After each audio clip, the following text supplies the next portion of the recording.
Bom, ok, dando procedimento aqui aos osciladores, vamos dar uma olhada aqui em alguns osciladores lineares, certo? Então a gente viu os outros osciladores de relaxação, que eles vão gerar aquela onda quase triangular do carga e descarga de um capacitor, tipicamente, mas e também ondas quadradas, normalmente é a saída mais utilizada deles. Osciladores lineares, eles tendem a gerar uma senoide, né? Então, como é que você consegue gerar uma senoide? Então, basicamente, o princípio de oscilação deles é você chegar e fazer alguma coisa que dê essa função de transferência ou algo parecido com isso. Deu uma função de transferência 1 sobre aí esse polo duplo aqui, né, em frequência ω0, que vai ser a frequência de oscilação. Se você tiver esse Xi aqui 0, então você não tem esse termo aqui no meio.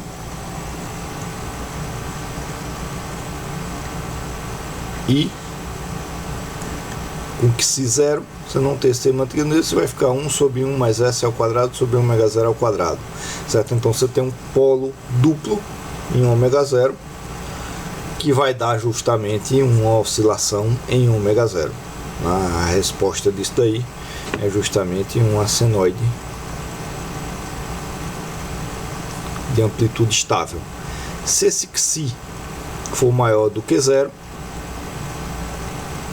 certo? Então esse termo daqui vai causar uma diminuição da energia do seu sinal e você vai ter essa oscilação que ela vai diminuindo com o tempo. Vai ter na mesma frequência ω0, mas a amplitude vai diminuindo exponencialmente. Se esse Xi for positivo, você vai aumentar a energia desse sinal, essa amplitude vai aumentando ao longo do tempo, certo? Então a questão o segredo é como é que a gente faz para que esse Xi chegue num circuito que dê isso daqui e que esse Xi estabilize num determinado valor 0, né? Como é que eu levo isso aqui para 0, né? Então essa é a ideia básica dos osciladores lineares, né? Então basicamente para o que a gente está fazendo, então eles são feitos com operacionais. Então se a gente pegar esse operacional daqui e fizer a análise aqui, eu chamei essa tensão aqui de V de entrada, aqui de V de saída, não escrevi V de entrada, mas está aqui, V de entrada e V de saída. A gente tem essa malha aqui nesse oscilador ponto de Wien, o RC, vamos dizer que aqui seja a terra, esse VRF, que pode ser um outro valor DC, um outro valor contínuo, certo? Então você tem o RC em série e o RC em paralelo. Se a gente analisa esse V de entrada em função do V de saída, certo? Isso aqui vai dar o beta desse circuito. A gente chega no final nisso daqui, SRC sobre 1 mais 3 SRC mais SRC ao quadrado, né? Ou seja, o RC é 1 sobre ω0, né? Então a frequência de oscilação é 1 sobre RC, né, dado por esse RC. Só que aí isso aqui é esse sinal, só que aí você tem a realimentação, né? Se a gente observar V de saída por V de entrada, a gente tem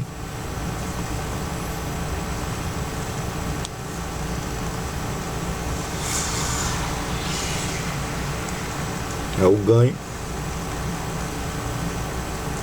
E aqui a gente tem, observando só daqui para cá, sem essa parte daqui de baixo, né, só a malha negativa, a gente tem um amplificador não inversor com ganho RF sobre RG mais 1, né? Quando a gente aplica os dois, certo? Aí a gente vai ter alguma coisa que vai ficar isso aqui. Então vamos dizer assim, V de saída, o V de saída, né, o ganho de malha fechada, isso aqui vezes esse ganho A, tá? Quando isso aqui basicamente, esse ganho A basicamente fica 3, né, ele cancela, aí você vai ter 3 SRC em cima e embaixo, você vai cancelar isso aqui vai estabilizar uma oscilação, certo? Na prática você faz esse A ligeiramente maior do que 3.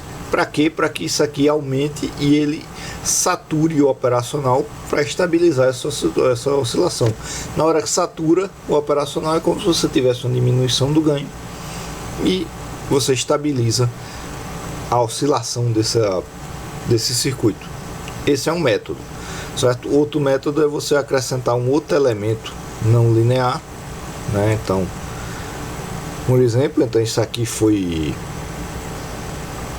basicamente a solução que os engenheiros Hewlett-Packard fizeram para fazer seu primeiro produto.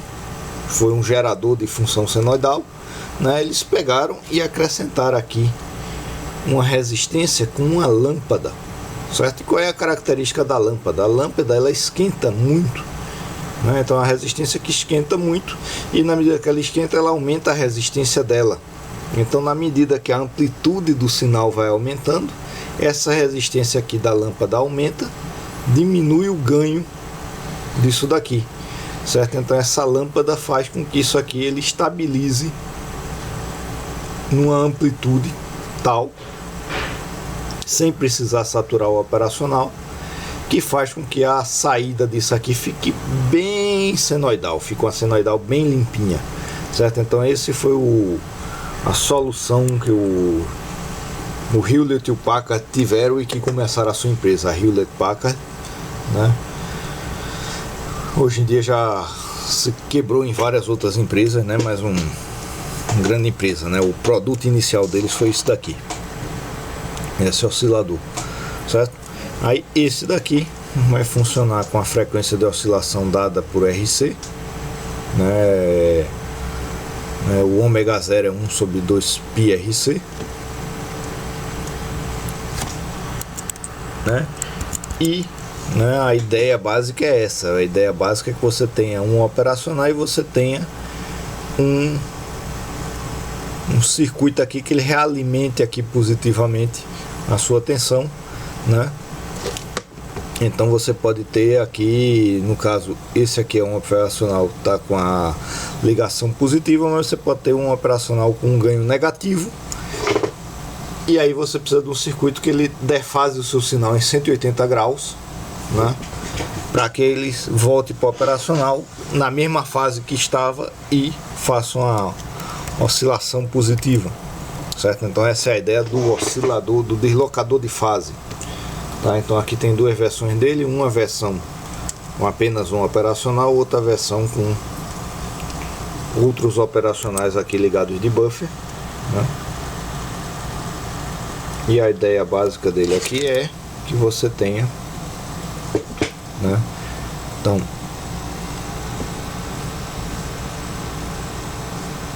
um estágio amplificador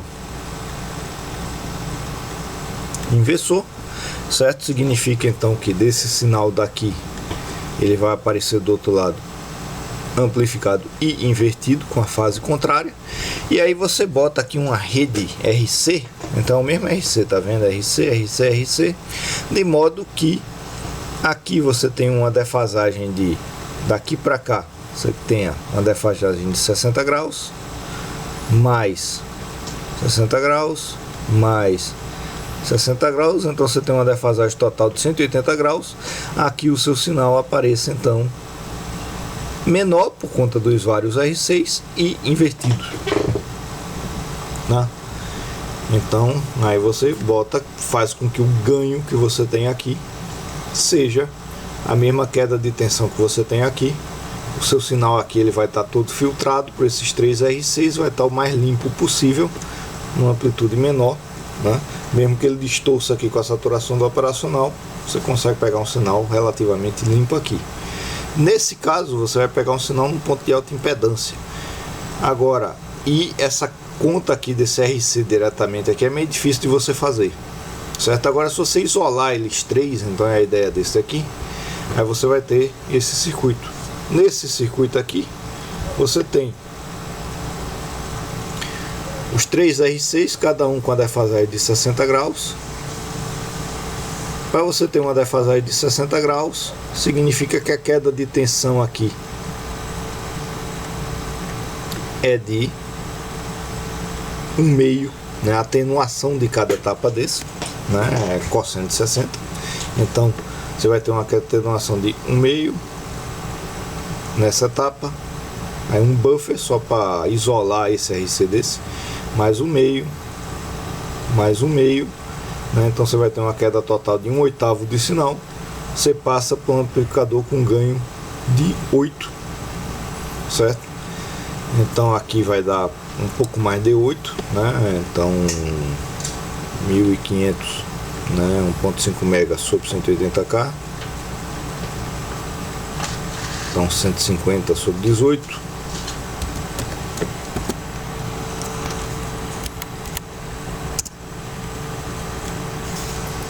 Você vai ter aí o seu ganho de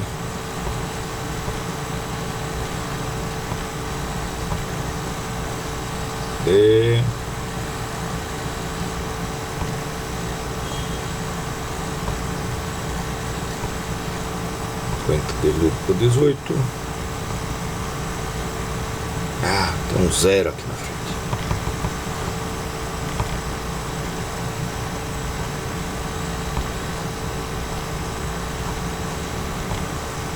Né? Um pouco maior que 3, ele precisa ser um pouco maior, justamente para você fazer com que o operacional sature, né? Que aquela amplitude vai aumentando até o operacional saturar, para que ele então estabilize, né? Com o operacional entrando em saturação. Certo? E o último circuito aqui, né? Também um de deslocamento de fase, né? Que é o oscilador Bubba.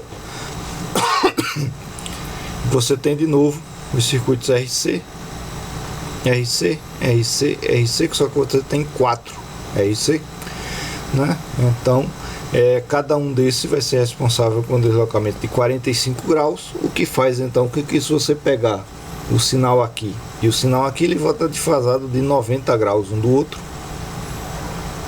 certo? Então você consegue gerar com esse circuito uma saída com seno e uma saída com cosseno, que em várias aplicações tem seu interesse, certo? Então essa é uma ideia aí do circuito operacional de osciladores, né? E todos esses podem ser usados, porque se eu mudar só um capacitor desses, todos esses podem ser usados como oscilador de para medição de um daqueles sensores de capacitância ou de indutância, no caso aí do, não faltou de indutância, mas tem oscilador com indutores também, dá para fazer. Ok? E é isso.